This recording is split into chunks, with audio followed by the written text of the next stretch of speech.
guru PAI yang lulus tes dan memenuhi nilai ambang batas, namun belum ada formasi, mohon kiranya pada seleksi 2024 tidak perlu tes lagi dan diangkat menjadi SNP 3K pada tahun itu.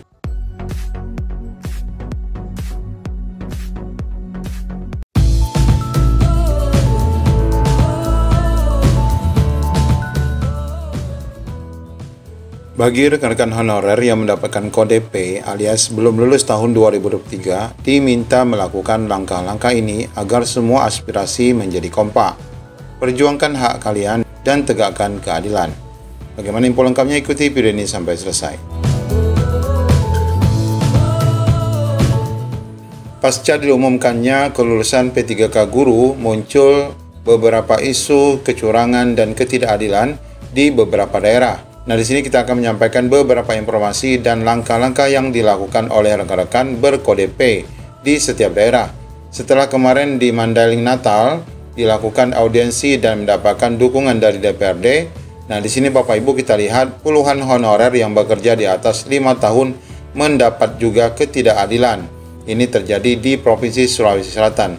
Nah, setelah kita bacakan ini, Bapak Ibu, nanti kita akan lihat surat yang dikirimkan oleh Asosiasi Guru Agama Islam kepada Kementerian Pendidikan untuk tindak lanjut tahun 2024. Nah, Bapak Ibu, bagi Bapak Ibu yang berada di forum-forum tertentu di daerah, pastikan Bapak Ibu mencontoh langkah yang dilakukan oleh rekan-rekan AKPAI ini. Nah, untuk rekan-rekan kita yang berada di Provinsi Sulawesi Selatan, sudah melakukan audiensi juga Bapak Ibu di Dinas Pendidikan dan BKD. Adapun hal yang menjadi tuntutan guru honorer Distrik Sulsel meliputi 1. Guru honorer yang lolos P3K tahap 2023 ini tidak boleh menggeser guru honorer di sekolah induk.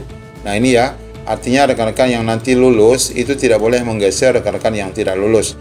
Dan sebenarnya dalam aturan 2023 memang seperti itu, alias tidak boleh menggeser.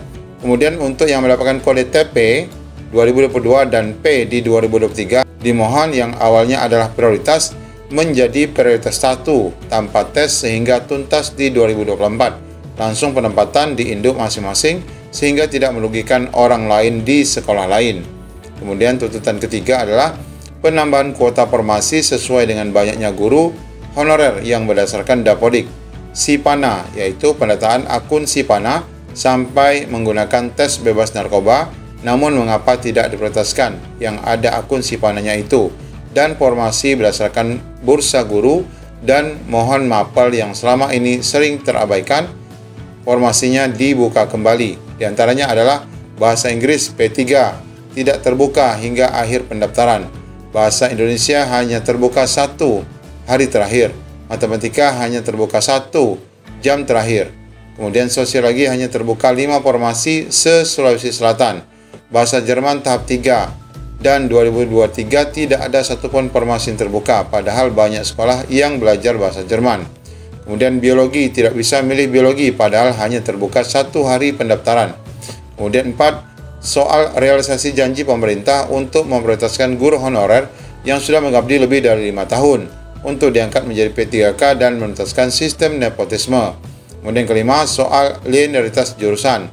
Kemudian yang keenam ada persoalan BPJS ketenagakerjaan bagi rekan-rekan yang honorer ya, yang ini dipotong oleh APBD.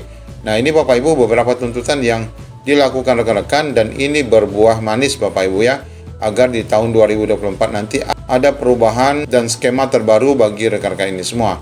Nah, inilah yang perlu dilakukan oleh rekan-rekan di daerah lain yang juga menyandang status TP ataupun P ya pada seleksi P3K tahun 2023 ini. Nah, kemudian kita lihat informasi kecurangan lain, ini sudah di-share di laman Facebook Kemdikbud info bahwa izin bertanya apa dasarnya peserta ini diluluskan. Apakah ia bersedik? Ternyata tidak. Kategori K2 tidak. Dia ada SKTT? Tidak. Kejadian ini di Provinsi Sumatera Utara. Tapi kok adem-adem saja ya? Kok nggak kayak di Mandailing Natal sama kota-kota lain yang buat gebrakan? Ini salah satu peserta dari sekian banyak peserta yang lulus afirmasi bodong. Nah, ini Bapak Ibu ada datanya di sini ya. Ini sebenarnya tidak ada afirmasi, tapi dinyatakan ada afirmasi. Bahkan dikatakan yang bersangkutan masih menjabat sebagai mahasiswa ya. Nah, ini datanya. Ini Bapak Ibu yang mungkin nanti bisa diakses kembali untuk melihat di informasi di Facebook Kementerian Pendidikan Info ya, Kemdikbud Info. Nah, ini adalah share dari rekan-rekan yang masih mengalami kecurangan di daerah-daerah Bapak Ibu.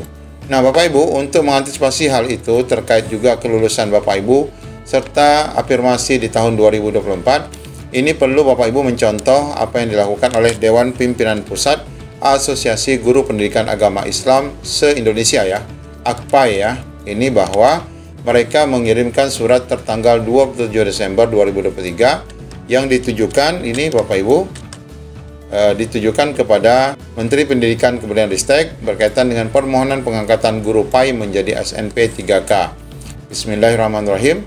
Dengan ini Dewan Pusat Asosiasi Guru Pendidikan Agama Islam menyikapi fenomena pengangkatan guru menjadi SN begitu banyak problem dan dinamikanya. Hal tersebut wajar karena kebijakan rekrutmen guru menjadi SN tidak semudah mengembalikan telapak tangan.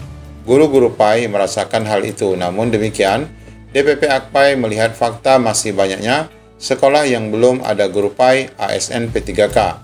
Padahal sangat urgen berkaitan dengan pendidikan agama Islam dan akhlak. Maka dari itu, DPP AKPAI memohon kepada Menpan RB, kemudian Mendikbudristek dan Kepala BKN, pertama, guru PAI yang lulus tes dan memenuhi nilai ambang batas namun belum ada formasi, mohon kiranya pada seleksi 2024 tidak perlu tes lagi dan diangkat menjadi SNP 3K pada tahun itu. Kemudian, yang kedua, hal tersebut merujuk pada status guru yang sama yaitu P1 yang mana mereka lulus ambang batas tahun 2021 dan pada tahun 2023 mereka hanya mengikuti seleksi sampai resum dan tidak ada ujian karena nilai mereka sudah memenuhi ambang batas. Nah, artinya untuk rekan-rekan yang tahun 2023 ini sudah mencapai ambang batas diperlakukan seperti rekan-rekan yang tahun 2021 yang mendapatkan predikat P1 ya. Nah, ini Bapak Ibu, demikian surat ini dilayangkan tertanda pengurus AKPAI pusat ya yang ditujukan kepada Panselnas. Nah, ini penting sekali bagi Bapak Ibu yang merasa dicurangi ataupun ada organisasi lainnya dapat mengirimkan informasi yang sama kepada Panselnas agar lebih kompak ya untuk diakomodir secara bersamaan bagi rekan-rekan yang memenuhi ambang batas tahun ini, rekan-rekan yang berkode P dan TP untuk mendapatkan kesempatan di tahun 2024 nanti. Demikian informasi dari kami. Assalamualaikum warahmatullahi wabarakatuh.